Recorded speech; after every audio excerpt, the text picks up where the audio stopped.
Shalom sahabat home ministry dimanapun berada. Puji Tuhan, hari ini kita sudah memasuki tahun yang baru, 1 Januari 2026. Itu semua karena anugerah Tuhan dalam kehidupan kita. Amin. Biarlah dalam hidup sepanjang tahun ini kita terus menyerahkan seluruh hidup kita dalam tangannya, karena hanya Tuhan yang dapat memberkati dan memenuhi semua yang apa yang kita perlukan dan memberkati setiap keluarga kita. Haleluya. Kita akan masuk lebih dalam lagi untuk menyembah Tuhan. Terima kasih banyak Tuhan.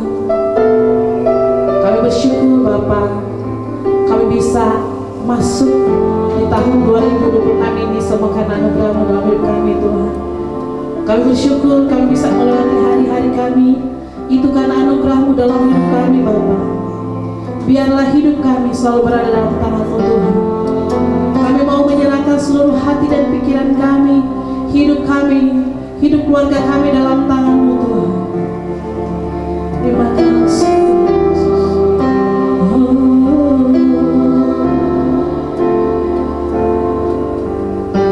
Terima kasih Tuhan. Amin. Tuhan, sungguh ku bersyukur Kau menyertai hidupku selama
Yesus. Haleluya. Amin. Mari berikan tepuk bagi Tuhan kita. Haleluya. Puji Tuhan, kita akan terus memuji Tuhan. Kita akan terus bersorak-sorak karena Tuhan adalah jalan kebenaran dan hidup. Amin. Mari kita sembah Dia. Haleluya. Yes. Haleluya. Yes. Aku jalan kebenaran dan jalan kehidupan, itu Yesus katakan. Aku percaya, amin. Di dalam namanya ada keselamatan. Amin. Haleluya. Aku jalan kebenaran dan jalan kehidupan, itu Yesus katakan. Aku percaya, amin. Di dalam namanya ada keselamatan. Glory, glory, haleluya. Glory, haleluya. Glory, haleluya. Oh, glory, haleluya. Yeah, glory, haleluya. Di dalam namanya ada keselamatan. Katakan aku jalan, ya. Aku jalan kebenaran dan jalan kehidupan, itu Yesus katakan. Oh, aku percaya, amin. Di dalam namanya. Lagi katakan, aku jalan kebenaran. Aku jalan kebenaran dan jalan kehidupan, itu Yesus katakan. Aku percaya, amin. Di dalam namanya ada keselamatan. Glory, glory, haleluya. Hey. Glory, haleluya. Hey. Glory, haleluya. Yeah, yeah, yeah. Haleluya, haleluya. Glory, haleluya. Di dalam namanya ada keselamatan. Glory, glory, haleluya. Glory, haleluya. Glory, haleluya. Glory, haleluya. Haleluya. Haleluya. Di dalam namanya ada keselamatan. Ini tahun pembebasan. Ini tahun pembebasan. Ini tahun pembebasan. Semua tawanan dilepaskan. Yang lumpuh dan yang buta, yang lumpuh dan yang buta, lepaskan keselamatan kau ini. Inilah pembebasan. Ini tahun pembebasan. Pembebasan. Semua tawanan dilepaskan. Haleluya. Yang lumpuh dan yang buta, lepaskan keselamatan kau. Kalian yang iman, inilah pembebasan. Yes, yes. Kita lagi. Ini tahun pembebasan. Amin. Ini tahun pembebasan. Semua tawanan yang lumpuh, dan yang buta, lepaskan keselamatan semua ini. Ya, sama-sama. Haleluya. Ini tahun pembebasan. Pembebasan. Semua tawanan dilepaskan. Haleluya. Yang buta, lepaskan keselamatan semua ini. Tahun pembebasan. Sebab ini tahun pembebasan. Sekali lagi, ya. Sebab ini tahun pembebasan. Haleluya. Berikan tepuk bagi Tuhan Yesus. Haleluya. Puji Tuhan. Terima kasih banyak Tuhan. Kami sudah masuk di tahun pembebasan. Kau membebaskan kami dari setiap bentuk dosa. Terima kasih Tuhan. Yesus, kemuliaan-Mu pulihkan hatiku.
Shalom Bapak Ibu Saudara yang dikasihi oleh Tuhan Yesus. Luar biasa Tuhan kita begitu baik. Saat ini kita sudah masuk pada hari pertama tahun 2026. Dan kita percaya bahwa semua itu boleh terjadi hanya karena penyertaan Tuhan dan hanya karena pemeliharaan Tuhan saja. Memang ada beberapa di antara kita dan di antara jemaat juga yang pada tahun 2025 mengalami kedukaan. Ada beberapa saudara kita yang tidak Tuhan izinkan untuk melewati 2025 untuk masuk pada 2026. Tetapi kita percaya itu juga karena ada rencana Tuhan yang indah bagi setiap mereka. Puji Tuhan bahwa kita boleh sampai di hari pertama tahun 2026 ini, dan karena itu mari kita mendengarkan firman Tuhan supaya firman Tuhan ini boleh menjadi kekuatan bagi kita sepanjang tahun ini, hari demi hari, bulan demi bulan, sampai kita juga mengakhiri tahun 2026 ini bersama-sama dengan Tuhan. Mari kita berdoa sebelum kita masuk pada pelayanan firman. Bapa dalam surga, Engkau Tuhan yang sangat luar biasa, yang sudah memelihara hidup kami melewati tahun 2025, dan sekarang kami boleh menginjak pada tahun baru 2026. Bapa, kalau pada saat ini kami boleh hadir di sini Tuhan, itu semua karena berkat dan kasih karunia-Mu. Dan Engkau Tuhan yang sudah menggerakkan kami, menjaga kami, memelihara kami lewat tahun 2025 ini yang sudah berlalu. Engkau juga akan terus memelihara kami sepanjang tahun 2026 ini Tuhan, hari demi hari, minggu demi minggu, bulan demi bulan, sampai pada seterusnya. Biarlah ya Tuhan, pada saat ini kami mau mendengarkan firman-Mu yang mendasari seluruh langkah hidup kami. Sertai kami Tuhan, seluruh jemaat home ministry di mana saja berada, supaya mereka juga siap untuk mendengarkan firman-Mu dan menerima berkat dari firman-Mu ini. Dalam nama-Mu Tuhan Yesus, dalam penyertaan Roh Kudus, kami sudah berdoa. Amin. Kita mau berbicara mengenai satu hal yang sangat penting di awal tahun 2026 ini. Tadi sudah saya katakan, di dalam doa juga sudah saya sampaikan bahwa kalau kita boleh sampai di tahun baru 2026, itu semua karena ada tangan Tuhan yang memelihara kita. Karena Tuhan yang menjaga kita. Karena sebenarnya secara rohani, hidup kita ini penuh dengan musuh. Ada iblis terutama yang berusaha menjatuhkan kita, menyerang kita, mencelakakan kita. Tapi kalau misalnya kita boleh melewati semuanya dengan baik, itu semua karena ada berkat penyertaan Tuhan saja. Karena itu di awal tahun 2026 ini kita mau berbicara mengenai pemeliharaan Tuhan. Pemeliharaan Tuhan adalah suatu konsep yang sangat penting yang ada di dalam Alkitab, bahkan ada di seluruh Alkitab. Pemeliharaan Tuhan, bagaimana Tuhan menjaga kita, bagaimana Tuhan memberkati kita. Kita bisa baca, ada satu ayat yang luar biasa di Matius 6 ayat 26 yang menyatakan tentang pemeliharaan Tuhan, yaitu saya bacakan, beginilah firman Tuhan, pandanglah burung-burung di langit yang tidak menabur dan tidak menuai, dan tidak mengumpulkan bekal dalam lumbung, namun diberi makan oleh Bapamu yang di surga. Bukankah kamu jauh melebihi burung-burung itu? Di sini kita jelas bahwa alam semesta ini, apapun yang ada di dalamnya, bisa berlangsung hanya karena Tuhan yang menjaganya seperti itu. Bahkan Tuhan menyediakan makanan untuk hewan-hewan yang kita bisa lihat setiap saat. Kita lihat ke udara, ada burung yang terbang. Burung itu tidak pernah, seperti dikatakan Alkitab, tidak pernah mengerjakan menabur seperti manusia. Tidak pernah mengerjakan hal-hal yang manusia kerjakan untuk mereka mendapat makan. Tetapi mereka tetap mendapat makan. Di sini kita bisa tahu bahwa itu semua boleh terjadi karena Tuhan yang memelihara burung-burung itu. Dan kalaupun Tuhan memelihara burung-burung itu, Tuhan juga pastilah memelihara hidup kita. Karena kita lebih berharga dari burung-burung itu, dan kita adalah anak-anak Tuhan.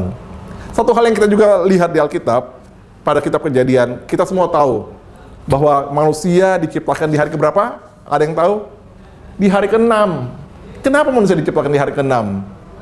Ada banyak alasan. Salah satunya adalah karena manusia adalah puncak dari ciptaan Tuhan. Betul, betul sekali. Tetapi sebenarnya hari pertama sampai pada hari ke-5 itu adalah Tuhan menciptakan hal-hal yang diperlukan oleh manusia di hari ke-6. Jadi semuanya itu sudah Tuhan sediakan sebelum Tuhan menjadikan atau Tuhan menciptakan manusia. Di sini kita lihat bahwa Tuhan adalah Tuhan yang memelihara hidup kita. Di sini juga kita tahu bahwa Tuhan di dalam 1 Yohanes 4 ayat 8 mengatakan bahwa Tuhan adalah kasih. Jadi sebenarnya pemeliharaan Tuhan itu adalah bentuk dari kasih Tuhan kepada manusia. Karena Tuhan yang menciptakan tidak pernah meninggalkan perbuatan tangannya, yaitu adalah kita. Kita juga lihat ayat kedua, kita lihat tentang pemeliharaan Tuhan. Ada suatu cerita dan kita tahu dan kita sering baca ketika Abraham diminta Tuhan untuk menunjukkan imannya, dan itu dengan cara mengorbankan Ishak. Dan ketika Abraham bersama Ishak sedang mendaki gunung untuk sampai ke tempat yang sudah Tuhan sediakan, yaitu Bukit Muria atau Gunung Muria, yang kemudian menjadi tempat berdirinya bait suci di Yerusalem, Ishak bertanya, "Bapa, di sini ada kayunya, tetapi mana dombanya?" Tetapi kemudian Abraham mengatakan, Tuhanlah yang akan menyediakan domba itu. Dalam Kejadian 22 ayat 14, bahasa Indonesia hari-hari dikatakan, sesudah itu Abraham menambahkan tempat itu Tuhan menyediakan yang diperlukan. Dan sampai sekarang pun orang mengatakan di atas gunungnya Tuhan menyediakan yang diperlukan. Atau bahasa yang biasa kita dengar adalah Jehovah Jireh. Jireh itu adalah menyediakan. Jehovah itu adalah nama Tuhan atau Yahweh Jireh. Tuhan menyediakan. Kenapa sampai Tuhan bernama atau diberi atribut atau diberi gelar sebagai Tuhan yang menyediakan? Karena Tuhan memang adalah pribadi yang menyediakan. Amin. Dan saya percaya ketika kita masuk di tahun 2026 ini, berarti Tuhan sudah menyediakan ke depannya dari awal tahun sampai akhir tahun, bahkan nanti masuk pada tahun-tahun berikutnya lagi. Semuanya sudah Tuhan sediakan di depan kita. Amin. Disinilah kita lihat ajaibnya Tuhan kita. Karena sebelum kita masuk di tahun 2026, Tuhan sudah ada di situ. Tuhan sudah menyediakan di situ. Karena kalau kita bicara penyediaan itu selalu dilakukan di depan kita. Amin. Kalau misalnya kita datang ke suatu tempat, oh, makan sudah disediakan, berarti makanan itu sudah disediakan sebelum kita datang. Jadi ketika kita di awal 2026 ini, kita percaya ada penyediaan Tuhan di dalam tahun ini yang sudah Tuhan memberikan yang terbaik buat kita. Amin. Karena apa? Karena di firman Tuhan juga mengatakan, Yeremia katakan bahwa 29 ayat 11 bahwa Tuhan mengatakan lewat Yeremia bahwa aku tahu rencana apa yang ada padaku tentang kamu. Tuhan tuh tahu. Artinya di dalam tahun 2026 ini Tuhan sudah tahu, karena Tuhan yang sudah menetapkan rencananya untuk kita, dan semua rencana itu adalah untuk kebaikan kita. Amin.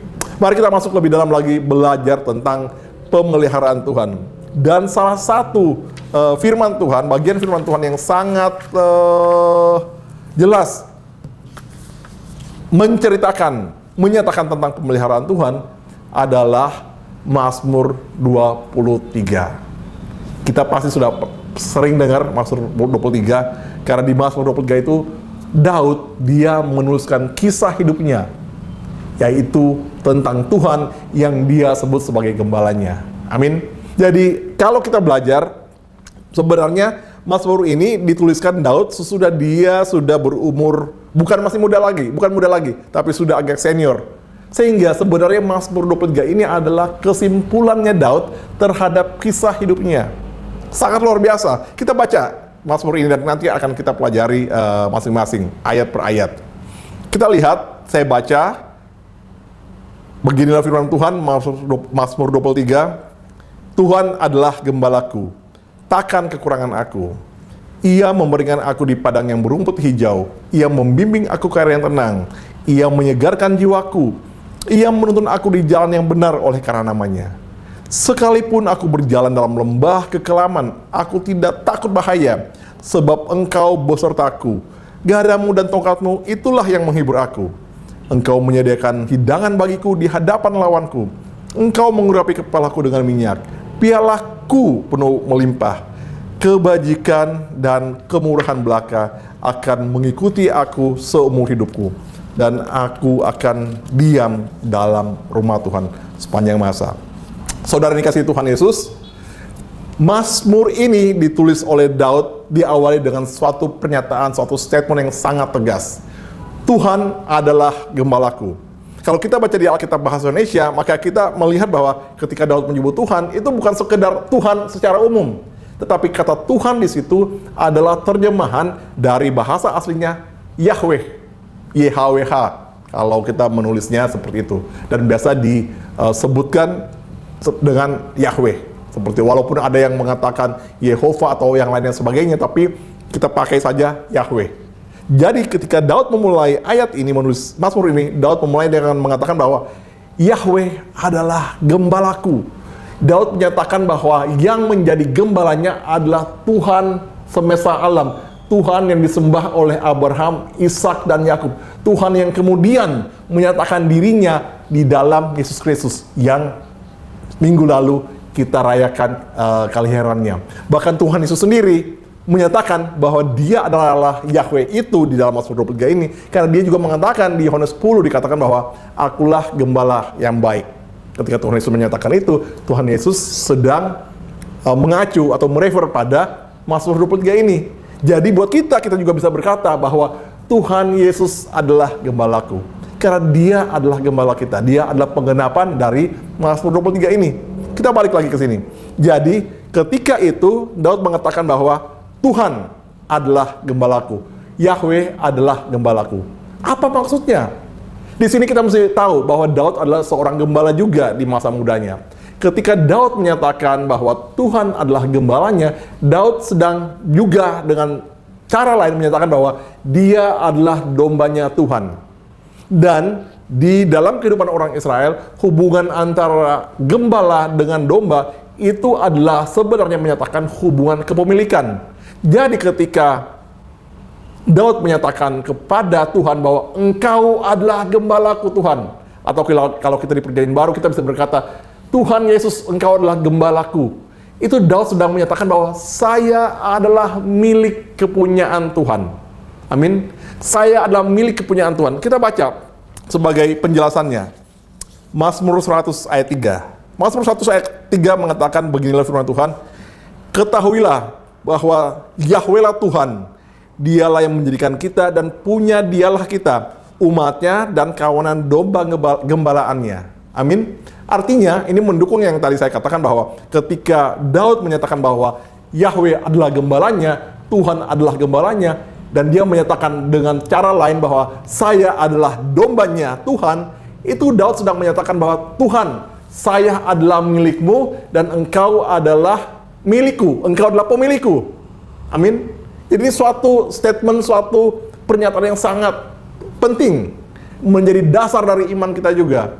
Tetapi kalau kita melihat lagi lebih dalam, ketika Daud menyatakan bahwa dia adalah miliknya Tuhan dan Tuhan adalah gembalanya, Daud juga sedang menyatakan bahwa saya adalah milik kepunyaan Tuhan dan Tuhan adalah pribadi yang bertanggung jawab atas hidup saya. Karena semua domba-domba yang dipelihara oleh orang Israel saat itu, dan juga saya kira sama juga dengan kita, dalam konteks ini Daud mengatakan dari pengalaman dia sendiri, gembalanya lah yang bertanggung jawab untuk kelangsungan hidup semua domba itu. Gembalanya lah yang harus mencari makan, yang harus menuntun domba itu kemana makanan tersedia. Gembalanya harus menyediakan segala sesuatu supaya domba itu bisa hidup. Sehingga implementasinya atau arti daripada pernyataan Tuhan adalah gembalaku, Daud sedang mengatakan bahwa saya adalah milik kepunyaan Tuhan, dan karena itu hidup saya adalah hidup yang akan disediakan oleh Tuhan. Dan Tuhanlah yang bertanggung jawab untuk saya. Amin. Coba kita katakan pada kanan kiri kita, hei, kamu tahu nggak? Kamu adalah milik kepunyaan Tuhan. Dan kita juga katakan, dan tahu nggak? Tuhan itu bertanggung jawab atas hidup kamu. Luar biasa saudara. Kalau kita bisa menyatakan dan kita bisa meyakini bahwa Tuhan yang bertanggung jawab atas hidup saya, hidup kita, maka kita masuk di ayat berikutnya. Di bagian kedua dari ayat pertama, Daud bisa menyatakan apa? Takkan kekurangan aku. Di bahasa Inggrisnya malah lebih dalam lagi. I shall not want. Saya tidak perlu menginginkan apapun juga. Karena apa? Karena semuanya sudah Tuhan sediakan bagi saya. Amin. Bahkan di bahasa Inggris yang lain, versi lain dari Alkitab, bahasa Inggris mengatakan I have everything that I need. Dikatakan seperti itu. Dan kita juga meyakini di tahun 2026 ini Tuhan akan memelihara hidup kita karena Dia adalah pemilik hidup kita, dan kita tidak akan mengalami kekurangan.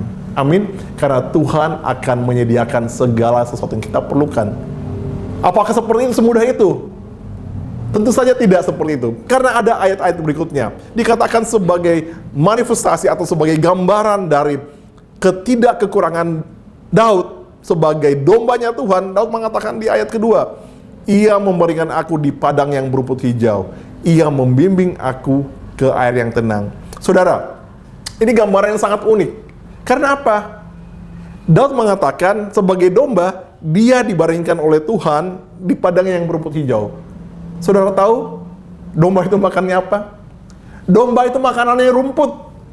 Betul? Nggak ada domba yang makan mie goreng, nasi goreng, nggak ada. Domba itu makanannya rumput. Jadi ketika Daud mengatakan bahwa Tuhan memberikan dia di padang yang berumput hijau, itu seperti Tuhan membawa dia di atas makanannya sendiri gitu. Sama seperti teman-teman di sini, Pak Mul, Bu Yuli, teman-teman di pos-pos pelayanan home ministry, itu seperti tidur di atas suatu tempat tidur. Di sini ada, sebelah kiri ada mie goreng, di sebelah kanan ada nasi goreng, ada capcay, ada puyung hai. Oh, itu makanan-makanan kesukaan saya semua. Ada yang suka misalnya kambing goreng, kambing guling atau apa. Ada somai. Itu kita itu ditempatkan di antara makanan kita. Itulah sebabnya Daud bisa mengatakan bahwa takkan kekurangan aku. Luar biasa di sini. Dan dia katakan bahwa Ia membimbing aku, Tuhan membawa kita ke air yang tenang. Air yang tenang itu menyatakan tentang kebutuhan rohani kita. Hal-hal yang spiritual, karena itu berbicara mengenai air. Jadi, Tuhan memuaskan keinginan kita, kebutuhan kita, tapi Tuhan juga, bukan hanya secara jasmani kita, tapi Tuhan juga memuaskan hal-hal yang rohani di dalam diri kita. Ayat 3 dikatakan bahwa Ia menyegarkan jiwaku. Karena kita sudah dibawa untuk diberi minum di air yang tenang. Kita masuk lebih dalam lagi. Ini kita mulai lihat bahwa Tuhan mengatakan, Daud mengatakan bahwa Ia menuntun aku di jalan yang benar oleh karena namanya. Nah, di sini kita lihat ayat 1, ayat 2, semua kelebihan, semua penyediaan, semua pemeliharaan Tuhan itu terjadi bagi Daud karena Daud membiarkan dirinya, memberikan dirinya, mengizinkan dirinya untuk dituntun oleh Tuhan di dalam jalan kebenarannya Tuhan, jalan yang benar. Jadi ada syaratnya. Syaratnya apakah kita sedang berjalan di jalan yang benar, jalan yang sudah Tuhan tentukan buat kita. Disitulah kita di awal tahun 2026 ini harus kemudian melihat diri kita sendiri, mengevaluasi diri kita sendiri. Apakah saya sudah ada dalam jalan yang benar yang sudah Tuhan tentukan buat saya, atau belum? Kalau belum, inilah tempatnya, inilah waktu yang paling tepat untuk kita meriset lagi hidup kita. Kita minta lagi hikmat Tuhan. Kita minta supaya Tuhan membawa kita ke jalan yang benar, jalan yang dimana Dia akan menuntun kita. Amin. Kita perlu, saudara, karena kita tidak tahu apa yang akan terjadi di tahun ini. Manusia itu, jangankan besok, 1 jam dari sekarang saja, kita nggak tahu apa yang terjadi. Yang kita tahu itu kita punya bayangan.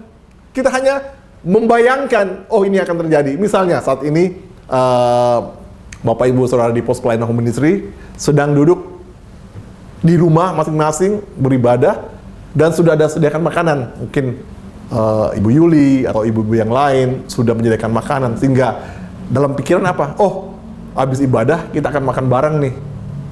Itu kan pikiran kita. Apakah kita betul-betul akan makan bareng? Belum tentu. Siapa tahu begitu 1 jam kemudian makanannya udah dibawa ke tempat lain. Kita tidak pernah tahu apa yang terjadi di depan kita. Karena itu kita perlu tuntunan Tuhan untuk masuk di dalam tahun baru ini. Jangankan tadi saya katakan, jangankan besok, 1 jam dari depan saja kita nggak tahu. Apalagi besok, apalagi minggu depan, apalagi bulan depan, apalagi kemudian ujung dari tahun 2026. Kemana jalan kita tidak tahu. Karena itu kita perlu untuk selalu ada di dalam tuntunan Tuhan, di jalan yang benar, oleh karena nama Tuhan sendiri. Amin. Disitulah kemudian kita akan mengalami kelimpahan penyediaan dari Tuhan. Kita masuk ke ayat berikutnya lagi. Ini makin luar biasa. Dikatakan bahwa, ayat 4 saya bacakan, sekalipun aku berjalan dalam lembah kekelaman, aku tidak takut bahaya, Sebab engkau, maksudnya Tuhan, besertaku. Gadamu dan tongkatmu itulah yang menghibur aku. Nah, saudara, tadi dikatakan bahwa Tuhan akan menyediakan apapun yang kita perlukan. Bahwa Tuhan akan menyediakan rumput bagi kita. Bahwa Tuhan akan menyediakan air yang segar bagi kita. Bahwa Tuhan yang bertanggung jawab atas hidup kita. Betul. Tetapi, kita sudah pelajari bahwa kita bisa mengalami itu di dalam tuntunan Tuhan. Amin. Dan kadang Tuhan membawa kita melewati hal-hal yang juga tidak mengenakan. Kita tahu dunia ini penuh dengan berbagai macam masalah. Saat ini 2026, 2025 banyak masalah, masalah global, masalah ekonomi, macam-macam lah. Banyak sekali macam-macam. Ada tahun lalu ada bencana di Aceh, di Sumatera Barat, di Sumatera Utara. Kita nggak tahu nih mau seperti apa lagi ke depan. Walaupun kita tahu bahwa Alkitab juga mengatakan bahwa menjelang hari-hari terakhir akan semakin banyak bencana alam, gempa bumi, perang di mana-mana. Kita nggak tahu kapan itu permusuhan di Timur Tengah itu bisa selesai. Kita nggak tahu. Karena itu kita perlu untuk berjalan di dalam tuntunan Tuhan. Kita perlu untuk berjalan di dalam jalan yang Dia sudah sediakan. Dan kalaupun kita harus melewati lembah kekelaman, tetapi yang penting lembah itu kita jalani bersama Tuhan yang menuntun kita. Kalau kita balik di Israel itu padang pengembalaan ya. Nah, karena pergantian musim, kadang-kadang itu padang pengembalaannya atau rumput-rumputnya habis atau rumput-rumputnya menjadi kering, sehingga gembala dalam tanggung jawab untuk memelihara domba-dombanya harus membawa domba-dombanya ke padang pengembalaan yang lain supaya mereka bisa dikasih makan, supaya mereka bisa dapat air seperti tadi dikatakan di ayat-ayat sebelumnya. Dan ketika membimbing domba itu ke tempat-tempat di mana ada air, di mana ada rumput, di situ kadang harus melewati tempat-tempat yang berbahaya. Jadi bukannya Tuhan ingin mencelakakan kita, tapi justru Tuhan ingin menyediakan yang terbaik buat kita. Tetapi dalam perjalanan menuju ke situ, kita kadang Tuhan izinkan lewat tempat-tempat yang berbahaya dalam hidup kita. Saya tahulah, kita semua pernah melewati masa-masa krisis dalam kehidupan kita. Tahun 2025 banyak masalah. Tetapi yang perlu kita jadikan cek adalah apakah kita mengalami masalah itu bersama dengan Tuhan atau tidak. Karena di situ kita perlu hikmat untuk berjalan bersama-sama dengan Tuhan. Supaya di ujung dari lembah kekelaman itu kita akan bertemu dengan rumput yang Tuhan sediakan sebagai domba ya, maupun air yang juga Tuhan sediakan. Amin. Karena tadi saya sempat katakan di depan bahwa Tuhan mengatakan dalam Yeremia 29 ayat 11, aku tahu apa rencanaku kepada kamu. Karena itu kita juga percaya, Tuhan tuh tahu rencananya kepada kita. Nah, kita aja jangan sok tahu. Kalau Tuhan sudah tahu, percaya Tuhan tahu, dan ikut pada bimbingannya. Disinilah kita penting untuk selalu ada dalam persekutuan dengan Tuhan. Supaya kita bisa mendengar suaranya, dan kita berjalan bersama-sama dengan Tuhan. Kalau di dalam bahasa lama, lembah kekelaman ini dibilang lembah bayangan maut, lembah yang gelap, valley of the shadow of death, lembah bayangan maut, tempat di mana kita tuh betul-betul dicengkam oleh kesulitan-kesulitan yang mungkin malah membahayakan nyawa kita. Tapi yang penting adalah bukan musuhnya seperti apa, tapi siapa yang bersama kita, siapa di depan kita. Dan Tuhan itu pasti berjalan di depan kita. Kita sudah belajar tadi. Dan kalau Dia berjalan di depan kita, Dialah yang paling awal menemui semua bahaya-bahaya itu. Amin. Dan di sini dikatakan untuk diingat supaya Tuhan dikatakan di dalam ilustrasi yang Daud katakan itu, yang Daud nyatakan dalam Mazmur ini adalah gadamu dan tongkatmu itulah yang menghibur aku. Gada itu adalah senjatanya gembala. Dengan kita melihat bahwa Tuhan itu megang gada atau gembala itu megang gada, artinya kita boleh percaya bahwa kita aman. Karena sang gembala itu megang senjata untuk melawan musuh. Kalau ada beruang, kalau ada serigala, gembalalah yang akan menghadapinya duluan dengan senjatanya. Tapi kita lihat juga satu hal, tongkatmu. Ada tongkat Tuhan juga, ada tongkat sang gembala juga. Nah, tongkat sang gembala itu gunanya apa? Gunanya untuk mengontrol supaya kita tetap dekat pada Tuhan. Karena kalau kita lihat di lukisan ya, gembala itu tongkatnya bengkok. Bengkoknya itu buat apa? Buat tarik domba-domba yang nyasar, yang mulai melenceng sana kanan kiri. Itulah gunanya tongkat. Tetapi kita juga harus berada di dalam jangkauan tongkat itu. Supaya ketika Tuhan menarik kita, ketika kita sudah melenceng, kita bisa dekat lagi pada Tuhan. Disitulah kita tahu bahwa masuk dalam 2026 ini, persekutuan kita harus semakin dekat dengan Tuhan. Supaya kita tahu kemana jalannya, supaya kita ada di dalam lindungan Tuhan, dan supaya kita juga ada di bawah kontrol Tuhan. Itu sangat penting buat kita masuk pada 2026 ini. Karena apa sebenarnya? Salah satu alasannya juga, domba itu dikenal sebagai hewan yang penglihatannya itu pendek banget. Kalau nggak salah, sekitar 1 meter. Makanya kita tahu dalam cerita Alkitab tuh banyak perumpamaan tuh, domba tuh nyasar. Domba tuh gampang nyasarnya. Ini kenyataan, ini ilmiah ya, saudara-saudara dalam Tuhan Yesus. Bahkan domba itu, dia itu bergerak, dia hanya ngikutin di depannya aja. Makanya dia tuh bergerombol. Kalau depannya ke jurang semuanya. Seperti itu. Makanya domba itu bisa ada satu percobaan, dibikin jadi lingkaran besar gitu, itu domba tuh bisa muter-muter aja di situ. Soalnya di depan yang satu domba ini, dia ngeliat depannya, lihat depannya lagi. Dan dia nggak tahu kalau dia sebenarnya sedang muter aja 360 derajat. Domba itu pandangannya pendek sekali, dia tidak tahu arah kemana. Begitu juga kita, tadi sudah saya katakan bahwa jangankan besok, 1 jam dari ke depan aja kita tuh nggak tahu kita tuh mau seperti apa. Kita nggak tahu nih, kita lagi duduk di rumah, teman-teman, tahun lalu bencana di Sumatera Barat, di Aceh, di Sumatera Utara. Kenapa begitu banyak korban jiwa? Selain masalah kerusakan hutan yang ditimbulkan oleh orang-orang yang tidak bertanggung jawab. Mereka yang di situ, mereka nggak tahu. Ada kan yang ketemu korban-korban yang dalam mobil. Apakah mereka tahu, oh saya akan meninggal nih sejam lagi? Nggak tahu. Mereka sedang jalan dengan mobil, mungkin di pinggir sungai atau mereka di atas jembatan. Dan ketika banjir bandang datang, mereka nggak bisa lari kemana-mana. Itulah kita bisa tahu bahwa betapa lemahnya manusia. Karena itu kita memerlukan pertolongan Tuhan, karena itu memerlukan tuntunan tangan Tuhan sepanjang hidup kita, sepanjang tahun 2026 itu. Itu adalah pemeliharaan Tuhan. Kita masuk di ayat berikutnya. Engkau menyediakan hidangan bagiku di hadapan lawanku. Engkau mengurapi kepalaku dengan minyak. Pialaku penuh melimpah. Tadi sudah saya katakan, kehidupan kita sebagai orang Kristen ini, kita selalu berhadapan dengan musuh-musuh yang kita tidak lihat. Di balik semua hal-hal yang tidak jelas, yang mungkin mencekam atau mungkin membahayakan kita, itu biasanya ada kuasa jahat. Ini saya bukan bicara mengenai, ada ilmu gaib. Bukan. Apapun yang terjadi di dalam dunia ini yang membahayakan atau mencelakakan, itu memang maksudnya si jahat, karena si jahat melihat kita sebagai milik dari musuhnya, sehingga dia berusaha mencelakakan kita.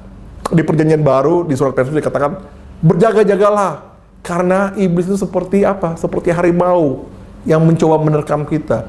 Sekeliling kita ini musuh semua adanya. Tetapi balik lagi, fokus kita biarlah pada gembala kita. Yang penting adalah bukan siapa musuh kita, yang penting adalah siapa bersama kita. Itulah yang paling penting. Makanya dikatakan di hadapan lawan kita sekalipun, Tuhan sanggup untuk memberikan yang terbaik buat kita. Tuhan sanggup menyediakan yang terbaik buat kita. Amin. Bahkan Tuhan juga dikatakan mengurapi kita, ini berbicara mengenai berkat, pialaku penuh melimpah, berbicara mengenai kelimpahan kehidupan. Bahkan kita sanggup menjadi berkat buat orang lain, sekalipun banyak masalah. Karena ada Tuhan, sumber berkat itu ada pada kita. Amin. Dan kita masuk yang paling luar biasa di ayat 6 dikatakan, kebajikan dan kemurahan belaka akan mengikuti aku seumur hidupku, dan aku akan diam dalam rumah Tuhan sepanjang masa. Luar biasa saudara, luar biasa. Sebagai anak Tuhan, sebagai milik kepunyaan Tuhan, kita punya masa depan yang pasti. Amin. Kita punya masa depan yang pasti. Siapa di sini yang suka nonton drama? Ibu-ibu home, ada yang punya waktu buat nonton drama? Kalau nonton drama atau film, biasanya kita senang kalau ujungnya happy ya. Cerita-cerita zaman dulu, Cinderella akhirnya kawin dengan pangeran dan hidup bahagia selama-lamanya. They live happily ever after. Oke, itu cuma dicerita saja. Tetapi Alkitab mengatakan bahwa ujung hidup kita pasti happy end. Amin. Apapun masalah kita sekarang, yang mungkin saat ini kita sudah, waduh, bagaimana Tuhan, tidak ada jalan keluar. Tapi ujung hidup kita pasti happy end. Dikatakan oleh Daud di sini, dan aku akan diam dalam rumah Tuhan sepanjang masa. Pada akhirnya kita masuk pada tujuan Tuhan dalam keselamatannya kepada kita. Di Roma 8 dikatakan bahwa kita akan dimuliakan pada akhirnya karena kita akan mengambil bagian dalam kemuliaan Tuhan pada saatnya. Kita sudah merayakan Natal kemarin, Pastor Raymond sudah menyampaikan dengan luar biasa tema Natal kita bahwa apa? Dia masih akan datang kembali. Karena apa? Supaya kita tuh jangan terpaku pada kelahiran Tuhan Yesus di Bethlehem saja. Itu kita rayakan, tapi kita rayakan dengan pikiran bahwa dia akan datang lagi pada saatnya nanti, pada saat yang sudah ditentukan. Dan kita bisa melihat bahwa tanda-tanda zaman memang sudah mendekati ke situ. Dan kita akan bertemu dengan dia di saat itu. Di saat itulah kita akan mengambil bagian dengan Tuhan selama-lamanya di dalam kemuliaannya. Amin. Itu adalah pemeliharaan Tuhan buat kita. Itu adalah hal yang begitu luar biasa di dalam kasihnya itu sudah Tuhan sediakan buat kita. Dan itu juga menjadi penghiburan buat kita. Amin. Biarlah firman ini menjadi dasar buat kita masuk dalam 2026 dan kita melewati tahun 2026 ini. Ingat, selalu bersama Tuhan, jangan menjauh dari Tuhan, selalu ada dalam jalan yang sudah Tuhan tentukan. Minta hikmat, cari kehendak Tuhan dalam kehidupan kita. Ketika kita menemui kesulitan, ingat, sebesar-besarnya musuh kita, pasti lebih besar Tuhan yang kita sembah. Amin. Dan kita yakin bahwa di ujung sana, entah kapan terjadinya, kita akan masuk dalam kemuliaan Tuhan. Dan itu tidak mungkin tidak terjadi selama Tuhan menjadi gembala kita dan Tuhan menjadi pemilik hidup kita. Mari kita berdoa. Bapa dalam surga, terima kasih Bapa bahwa pada saat ini kami boleh mendengarkan firman-Mu. Kami minta Tuhan, firman-Mu kiranya boleh menjadi benih yang masuk dalam hati kami, dan hati kami menjadi tanah yang subur, yang gembur untuk menerima firman-Mu, supaya kami boleh menjalani tahun 2026 ini Tuhan, dengan dasar firman-Mu, bahwa kami adalah milik kepunyaan Tuhan, dan Engkaulah Tuhan yang bertanggung jawab atas hidup kami. Tetapi untuk bagian kami untuk selalu dekat kepadamu Tuhan, selalu mencari wajah-Mu, mencari kehendak-Mu. Dan kami percaya, karena di dalam Engkau, dalam hadirat-Mu, itulah tempat teraman dalam kehidupan kami. Terima kasih Tuhan, Engkau juga punya jalan bagi kami Tuhan ke depannya. Biarlah kami selalu berjalan di dalam jalan kebenaran-Mu Tuhan, bukan jalan kami sendiri. Supaya kami juga ya Tuhan Yesus, pada ujungnya kami hidup akan kelimpahan-Mu, pada ujungnya kami juga akan berjumpa dengan Engkau, dan mendapatkan kemuliaan-Mu, hidup dalam kasih yang dan sukacita abadi di dalam Engkau selama-lamanya. Terpuji-pujilah nama-Mu Tuhan Yesus. Kami serahkan segala sesuatu dan bahkan juga semua rencana kami kepada-Mu Tuhan. Engkau kiranya berkati, Engkau kiranya campur tangan supaya hidup kami ini boleh memuliakan nama-Mu. Dalam nama-Mu Tuhan Yesus, dan kita sudah diberkati, kita berdoa, katakan bersama, amin. Sobat Home Ministry, dimanapun Anda berada, kita akan masuk dalam sakramen perjamuan kudus. Saya persilakan semuanya untuk bangkit berdiri, dan kita akan mendengarkan ketetapan tentang perjamuan kudus. Demikian firman Tuhan tentang ketetapan perjamuan kudus. Tuhan Yesus berfirman, "Akulah roti hidup yang telah turun dari sorga. Jikalau seorang makan dari roti ini, ia akan hidup selama-lamanya. Dan roti yang kuberikan itu ialah dagingku, yang akan kuberikan untuk hidup dunia." Maka kata Yesus kepada mereka, "Aku berkata kepadamu, sesungguhnya jikalau kamu tidak makan daging anak manusia dan minum darahnya, kamu tidak akan mempunyai hidup di dalam dirimu. Barang siapa makan dagingku dan minum darahku, ia akan mempunyai hidup yang kekal, dan aku akan membangkitkan dia pada akhir zaman. Sebab dagingku adalah benar-benar makanan, dan darahku adalah benar-benar minuman. Barang siapa makan dagingku dan minum darahku, ia tinggal di dalam aku, dan aku di dalam dia. Sama seperti Bapa yang hidup mengutus aku, dan aku hidup oleh Bapa, demikian juga barang siapa yang memakan aku akan hidup oleh aku."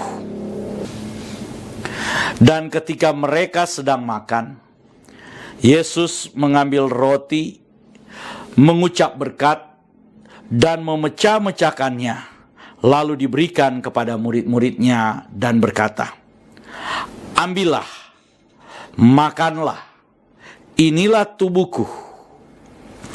Sesudah itu, ia mengambil cawan, mengucap syukur, lalu memberikannya kepada mereka dan berkata, "Minumlah kamu dari cawan ini, sebab inilah darahku, darah perjanjian, yang ditumpahkan bagi banyak orang untuk pengampunan dosa."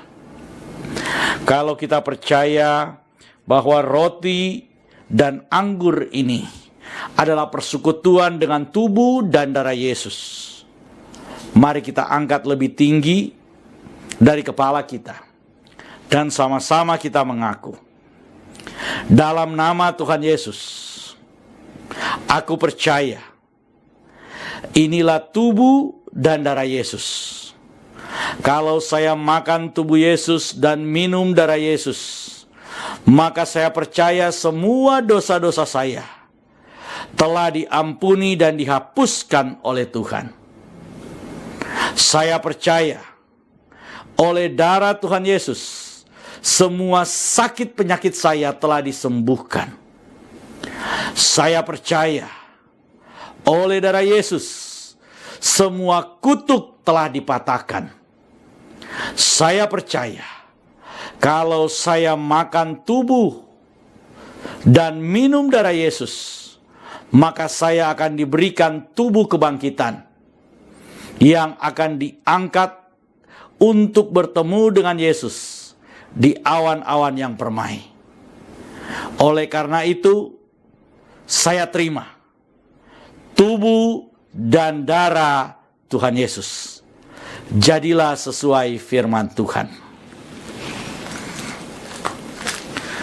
Mari kita angkat terlebih dahulu tubuh Yesus dan kita berkata, inilah tubuh Tuhan Yesus Kristus. Kita makan bersama-sama dalam nama Tuhan Yesus. Mari kita angkat cawan anggur yang berisi darah Tuhan Yesus. Dan kita berkata, inilah darah Tuhan Yesus. Mari kita minum bersama-sama dalam nama Tuhan Yesus. Mari kita mengucap syukur karena Tuhan telah memberikan tubuh dan darahnya untuk menyelamatkan kita. Mari sama-sama kita mengucap syukur. Jemaat Tuhan, milik Tuhan, sebelum kita mengakhiri ibadah kita, mari kita berdoa dan menerima berkat Tuhan. Kita berdoa. Bapa yang bertakhta dalam kerajaan sorga, kami mengucap syukur kepadamu ya Bapa, karena kasih, rahmat, dan anugerah-Mu kepada kami, sehingga kami boleh ada sebagaimana kami ada saat ini. Kami percaya semua itu karena penyertaan Tuhan, karena kebaikan dan kemurahan Tuhan. Karena itu kami datang kepadamu ya Tuhan, karena kami tahu tanpa Tuhan kami tidak mampu berbuat apa-apa. Saat ini kami akan kembali ke rumah kami masing-masing. Kami akan kembali menjalani aktivitas kami. Kami minta penyertaan perlindungan dari Tuhan. Kami minta curahan berkat dari Tuhan. Karena itu jemaat Tuhan milik Tuhan, arahkan hati dan pikiranmu, angkatlah kedua belah tanganmu, dan aminkan semua berkat yang diucapkan bagimu. Diberkatilah hidupmu, diberkatilah rumah tempat tinggalmu, diberkatilah keluarga, suami, istri, anak-anak, dan cucu-cucumu. Diberkatilah sekolah dan studimu. Diberkatilah sumber-sumber penghasilan dan mata pencarianmu. Diberkatilah karirmu. Diberkatilah kesehatanmu. Dan diberkatilah pertumbuhan rohanimu. Biarlah semua berkat dari Bapa Yahweh, cinta kasih dari Tuhan kita Yesus Kristus, Yeshua HaMashiach, dan persekutuan dengan Roh-Nya yang kudus menyertai kita semua mulai dari sekarang sampai selama-lamanya. Kita yang percaya diberkati dan menerima berkat Tuhan ini, mari berkata bersama saya, amin. Ibadah telah selesai, silakan duduk untuk bersaat teduh dan Tuhan Yesus memberkati. Amin.